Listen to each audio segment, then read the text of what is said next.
Hey guys, Ignite the Fire here, and welcome to the finale of Skylanders Schooled, the game show where I go back to all of the older Skylanders games to put all of the older Skylanders into battle classes like the Senseis and Skylanders Imaginators. Now, notice how I said finale right there? Well, it is the finale for Skylanders Schooled as you know it now. Later episodes are going to be very different to what we've looked at in these first 11 episodes, to be saying the least. But anyway, when it comes to this 11th episode of the series, we're of course looking at none other than Brawlers, as you can see before you, our biggest battle class of characters. This is why battle classes weren't introduced to us before Imaginators, because they were so unbalanced in terms of how many characters fit their classes, mind you. But anyways, as you can tell, my class right here is divided. And so we're going to address that first and foremost. So basically, for Skylanders to the left side are Skylanders which are in this Brawl class because it's more of a default class. So these characters were very tricky to classify purely because they don't really have any big traits or weaponry found in typical battle class sense. So I've put them into this more default based class here, and that's what we're going to address later on. But for right side, however, are very much classic round the house brawlers. There is no other class these guys can fit into because they are so stereotypically brawlers nonetheless. So starting with the left side right here, these are the characters which, as I said before, I kind of placed into the default class because I had no idea on where to put them. So starting us off with the Spyro's Adventure characters, Sonic Boom, Whirlwind, Eruptor, Spyro, and Camo. The reason why I think they are at least default brawlers is because Eruptor does need to get up close and personal with his enemies as he creates eruptions and his lava baths, but they aren't particularly the most powerful things out there. They are more based to keep enemies from getting out of his grasp rather than him going through and trying to destroy them with any sort of destructive nature of his. Then Whirlwind is a brawler because she lobs rainbows at enemies and then splits them out using her clouds, which is kind of strategical based, and so she kind of tries to trick her enemies, but is not necessarily the most melee based thing, which is why she's not alongside these other characters as a brawler. But then there's also Sonic Boom, who I find as a brawler because she has to get up close and personal with enemies for that scream. But the problem with her is that she doesn't really have many combos up her alley, and she's not particularly strategic in battle. So she's barely just a brawler because of that melee-based move of hers. Then Camo can create a certain amount of combos using his Fire Blast and his Firecracker Vines, but they are very limited and again not very melee based. And you can say the same with Spyro. His Charging and Fireballs can create combos, mind you, but they are not melee based enough for my likings. And going on to Giants, Hot Dog has the exact same problem here. He creates many combos with all of his different movement options, but the thing is that it's not melee based and not particularly strategic either. Funny Bone, just like Hot Dog, which is why he's actually situated right next to Hot Dog right there, has the same problems in the fact that he's great with combos. Going from his frisbee launching to slamming that frisbee and then going straight into a buzzsaw from there, or maybe even throwing a frisbee at his bone hands. All of that are great combo based moves, but again, they're so range based that it's not a traditional brawling moveset for me. Now, Treadhead is based more around speed than what he is about brawling. Like, yes, he can create combos by spinning and wheeling and such, but they're more independent moves rather than being strung together to create any sort of combo, but at least he is melee based. Now, Rocky Roll can create combos because you can create a posse with him and then jump to launch it outwards, or maybe even hold on to it, launch into it, or even roll into enemies with it even, so that then they're taking more damage from a posse as you also launch out other Cocoa Pops, rocks, from Roll right there. But anyway, apart from that, there's also Head Rush and Gusto. Now, Gusto's Boomerang isn't the most melee-based thing, but he does use it to create combos, so I suppose he's a brawler in that sense. And Head Rush has no sorts of combos whatsoever, but with how melee-based she is, while she isn't the most destructive of characters, which is why she wasn't a smasher, the meleeness alone to her would make her a brawler, I feel.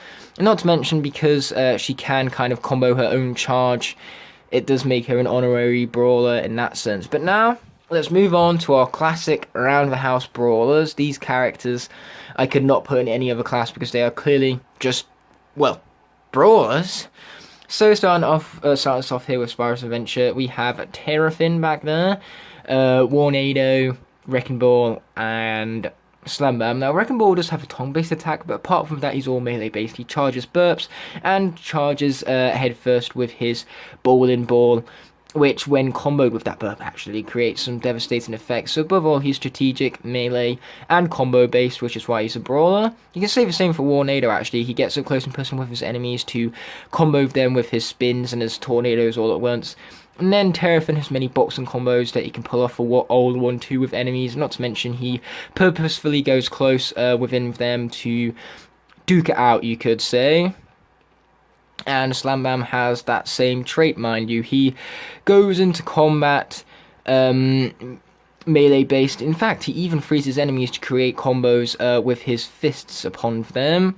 So above all, because he goes up close and personal with enemies to combo it out with them and see how well they fight back, makes him a brawler just like the other three previously mentioned. Then moving on to Giants, we have Eyebrawl, Thumpack, and Pop Fizz. So clearly Eyebrawl is a brawler because, well, he's got Brawl in the name. What more do you want from me? But then it's also the fact he has many combos. Not only combos that he can perform with his eye detached, but also ones with his eye attached as well, using his fists or his eye summon. And then Thumpack also has many combos up his sleeve, and he literally charges into combat using his Sea Slime Slide. Actually, that's Zap's move. I meant his belly flop. That's more like it. But basically, with that belly flop, the fact that he uses that to push back enemies so he can go and establish more combos upon them, definitely makes him a brawler to say the least. Sure, while he has ranged based combos, they are still combos nonetheless, and they are, well, I say long ranged, they're more middle ranged than anything. And Pop Fizz too is clearly a brawler because when he drinks his potion he turns into a giant beast which has all sorts of different combos which are melee based, and that is literally the dictionary definition of a brawler. So half of Pop Fizz is a brawler and half of him isn't, but half is enough to be classified into this class, mind you. But moving on to Swap Force, this is where most of our brawlers come from. We have 3 swappers and an entirety of 6 cores. So Night Shift and Gorilla Driller are clearly brawlers because they use punch, or clearly brawlers even because they use punching combos. And punching combos is a brawling based tactic because, of course, you know, they are strategically going into melee based battles with enemies to duke it out with them, you know, almost give them a chance but then just finish them off with the old 1-2, and that's exactly what Night Shift and Gorilla Driller aim to do with their punching based attacks. And then there's Trap Shadow. Now, many of you was questioning me as to why Trap Shadow was not a ninja, and that's purely because, well, he is a sneak character. He's just not that sneaky, I've found. Sure, he uses bear traps to trick enemies, but they don't trick enemies until the enemies get melee-based with them. So, you know, once they get caught in his traps, they're slowed down, and then he can move in to finish the job with his claw swipes, which are melee-based, and perform combos on enemies at that melee-based distance. And not to mention, his bottom half isn't all that sneaky. It kicks shadows, and kicking shadows, again, combos with his bear traps and his claws to make him brawler-based, not ninja-based, or at least in my personal opinion. That's what I found from my playtime with Trap Shadow. But moving on to the cores, Pop Fawn is very clearly a brawler because he has so many combos, so he can charge and he can pound himself into the ground and then spike enemies up, all melee based, or he can puff himself out and launch air pellets at enemies after dropping a mine, which tricks enemies into coming more melee based with him, but then they're pushed back and he can finish them off with that air breath, mind you. Which, just like Thumpack, is middle range, so above all for combos that Pop Fawn manages to pull off, and the fact that he tricks his enemies into falling into those combos makes him a brawler.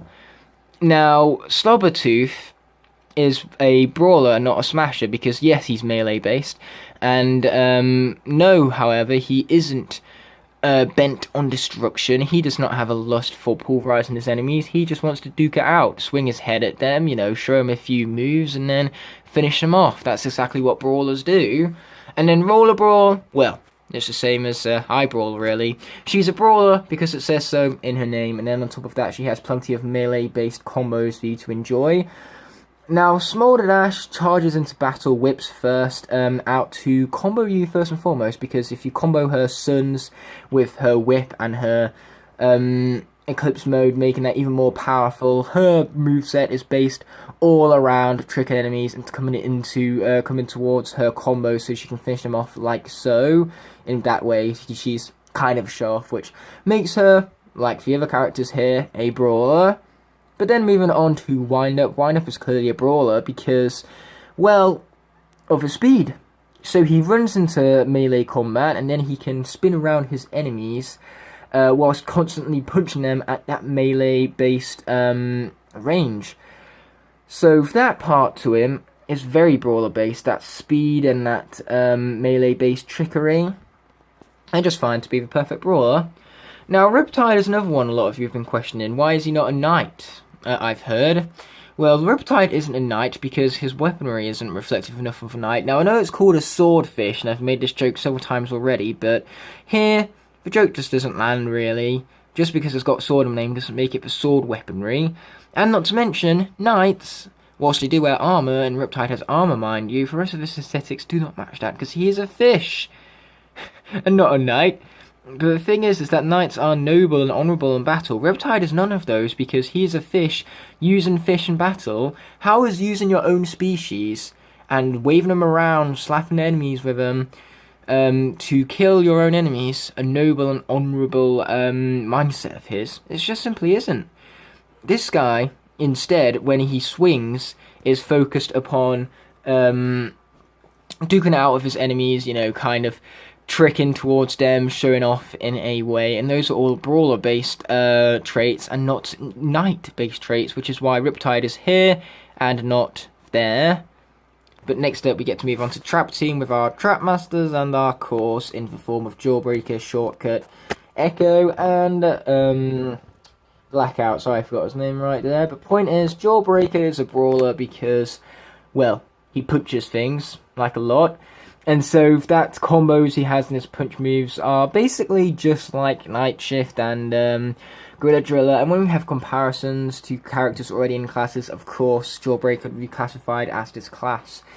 And then Shortcut is a melee-based character as well. Because sure, whilst he does have lots of sorcerer-esque moves to him, in the fact that he summons small little minions to his bidding, for the most part he gets up close and personal with enemies to slice them up with his scissors, you could say. So that's very brawler based, the fact that, you know, it's melee orientated and based on comboing your enemies, because swiping your scissors again and again is combo-ness, really. Even if it is the same move over and over again, that's still a combo nonetheless, which is why Shortcut is where he is. And then last but not least, we have Echo and Blackout. Now, Echo does have melee-based moves with her bubbles attacks, but even then, bubbles are used to either encase herself or trap enemies, and then that allows her to get in closer to enemies to perform more melee-based combos, which can push them back and make it easier for her to finish them off when she gets up close and personal with them. And not to mention, like, her so she can combo with her bubbles, sure, but she also has a great combo where she can do her mid-ranged scream on the bubbles as well. So, above all, for melee-orientatedness of the combos with her bubbles and the fact that they push back enemies to trick them into coming up close and personal with Echo so she can finish them off at that distance, makes her a brawler. And Blackout is also a brawler because he has many combos which he tricks enemies into falling into so that then he can finish them off with those melee-based attacks of his. But last but not least, we have ourselves the Superchargers. So Big Bubble Pop Fizz is a brawler for the same reason as regular Pop Fizz was, because his beast mode is all melee orientated and all about them combos, baby. Now Smash Hit, just like Riptide, despite his name, it's not the most fitting class to put him in based on that name alone. So he has Smash in the name. Sure, that would make him a Smasher to some of you, but to me, he will always be a Brawler. Now, there is one particular move where he smashes his Wrecking Ball down that's made for destruction and to absolutely pulverize his enemies, but that's a single move, and this guy's four different attack-based moveset. So basically, he swings his Wrecking Ball round and round him, which traps multiple enemies into his melee-orientated combo abilities. And not only that, but when he gets rid of his Wrecking Ball, he brings in his Whip, and then once he's finished with his Whip, performing all sorts of combos with those, he brings back his Wrecking Ball again to create combos once that gets swinging. So above all, with his Wrecking Ball, he creates a multitude of different combos and tricks his enemies into coming in close so he can finish them off with them combos. But above all, what really makes him a Brawler is the fact that he kind of messes with his enemies up close. He's kind of a bit of a show-off when he's swinging his Wrecking Ball round and round to encase them all into their doom.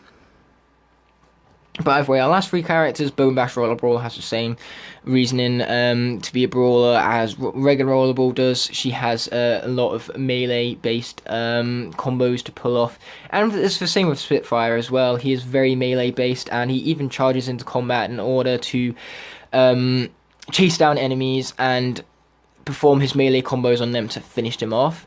Finally, last but not least, though, there is Donkey Kong. Now, sure, he has ranged-based attacks, and he has a secondary form which is bent on destruction more than anything, but even then that secondary based form has smarts to it where it tricks its enemies into coming closer to finish them off, and it has melee combos, which I truly cannot emphasize enough makes him a Brawler with all of those melee combos up his alley. And not to mention his weaponry, that being a barrel and his fists, are so much more Brawler based than what they are Smasher based, hence he's here, unlike his compadre Hammerslam Bowser, which was of the Smasher class, as you know, from a previous episode, mind you. But anyway, this episode of Schooled is coming to an end as our biggest class has been fully explained and reasoned about. So, let me know how wrong I am in the comment section below, but until such a moment that is the next episode of this series, I will be seeing you. Peace, and thanks as always for watching.